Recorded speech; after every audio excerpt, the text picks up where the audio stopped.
Akan tapi Nabi SAW tidak membentaknya. Rasulullah SAW tidak marah kepadanya.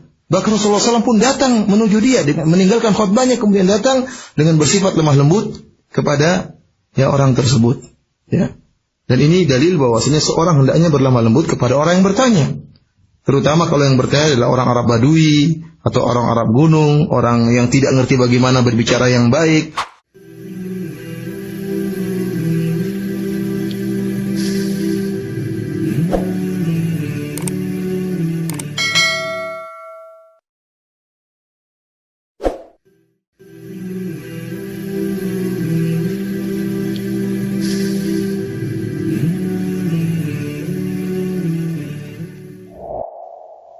ثم أورد رحمه الله تعالى هذا الحديث، حديث أبي رفاعة تميم بن أسيد رضي الله عنه قال: انتهيت إلى رسول الله صلى الله عليه وسلم وهو يخطب، فقلت: يا رسول الله، رجل غريب جاء يسأل عن دينه لا يدري ما دينه، فأقبل علي رسول الله صلى الله عليه وسلم وترك خطبته حتى انتهى إلي، فأتي بكرسي فقعد عليه وجعل يعلمني مما علمه الله، ثم أتى خطبته فأتم آخرها، رواه مسلم.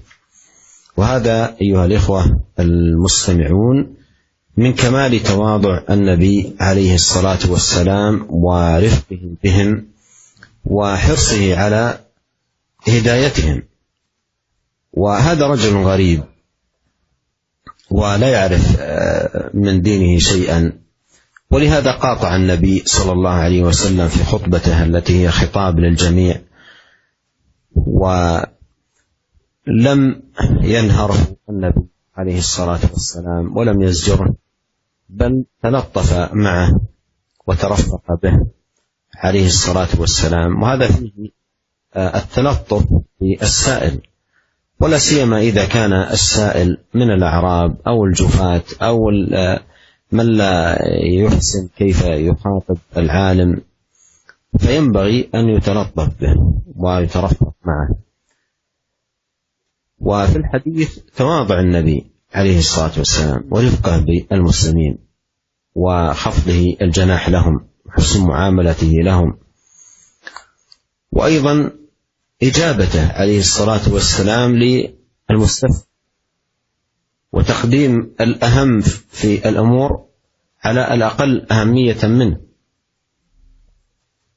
وهذا الرجل يسأل عن دينه، يقول لا يعرف من دينه شيء، فهو يريد أن يعرف أصول الإيمان وقواعده المهمة التي عليها يبنى. ولا شك أن العناية بمن كانت هذه حاله بتبصيره بأصول الإيمان وقواعد الدين التي تكون بها نجاته أولى في الأهمية من المواعظ العامة التي يقصد منها زيادة الإيمان والمعرفة بتفاصيل الأحكام. ولهذا يقول النووي رحمه الله صاحب هذا الكتاب في شرحه لهذا الحديث في صحيح مسلم، يقول: وقد اتفق العلماء على أن من جاء يسأل عن الإيمان وكيفية الدخول في الإسلام وجب إجابته وتعليمه على الفور. وهذا واضح من حديث النبي الكريم عليه الصلاة والسلام في إجابته سريعا وإيقافه لخطبته العامة من أجل هذه المصلحة الخاصة العظيمة التي فيها إنقاذ هذا الشخص بتعليمه أصول الدين وقواعد الملة.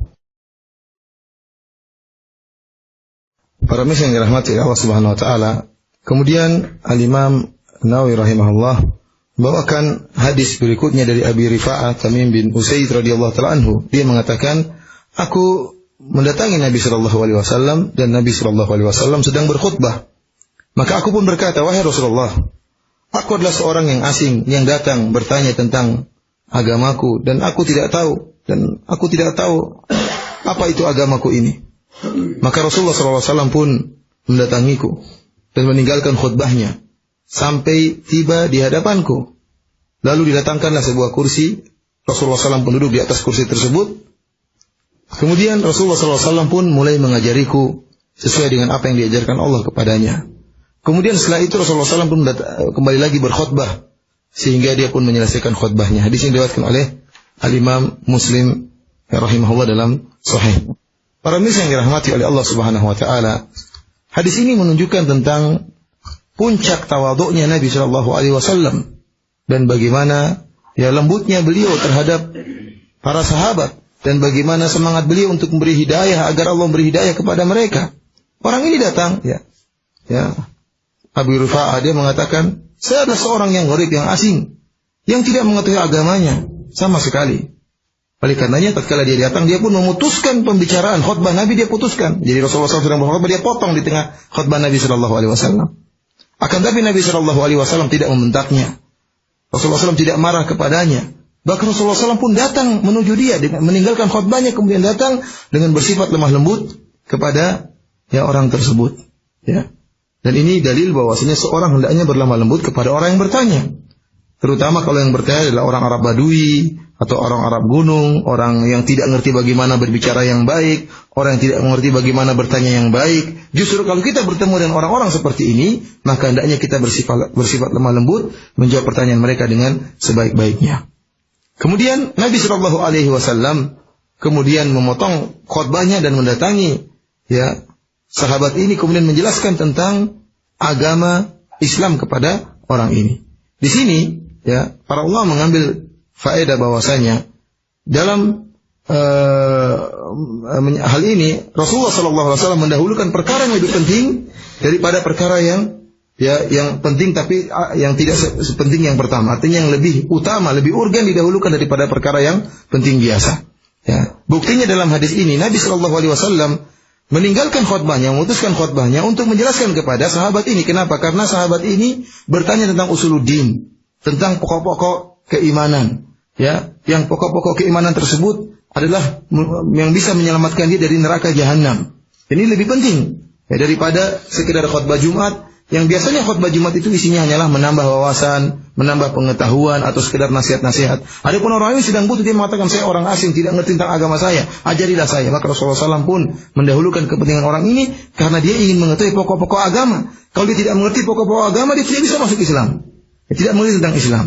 Oleh karenanya Imam Nawawi rahimahullah dalam syarah Sahih Muslim menjelaskan tentang hadis ini, beliau mengatakan bahwasanya para ulama telah sepakat, barang siapa yang datang kemudian bertanya tentang pokok-pokok keimanan dan bagaimana cara masuk Islam, maka harus dijawab dengan segera, tidak bisa ditunda. Karena dia ingin masuk Islam. Ini surga dan nerakanya berkaitan dengan hal ini, maka harus segera dijawab dan tidak bisa ditunda lagi.